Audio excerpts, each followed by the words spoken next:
Hello everybody. Welcome to No1doctor channel.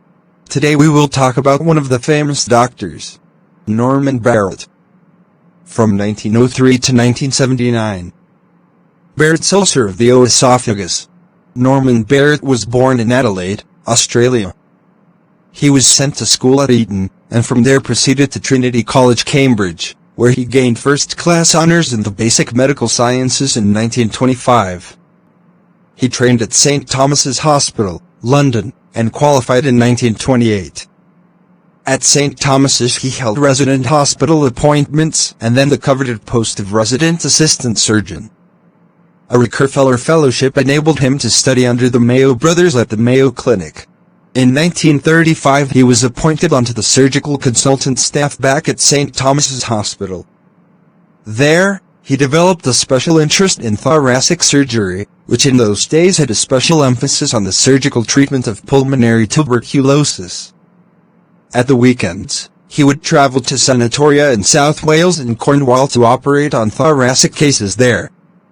In South Wales, with its large sheep population, he also became an acknowledged expert on hydatid disease of the lung.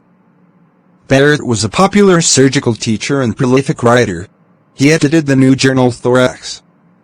He served the Royal College of Surgeons of England both as examiner and member of council, and was appointed CBE, Commander of the British Empire, in 1969 for his services to surgery. He died in 1979 at the age of 76. Sadly, his last few years were dogged by poor health. Barrett described the then unusual occurrence of a columnar epithelial lining of the distal esophagus, with its propensity to ulceration and malignant change to adenocarcinoma.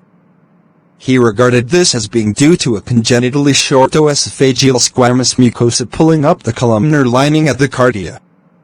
In recent years, these changes have become much more common and are now regarded as being due to intestinal metaplasia of the distal epithelial lining of the esophagus as the result of refluxoesophagitis. Thanks for watching. Hope to see you again in more next videos. With my best wishes. Dr.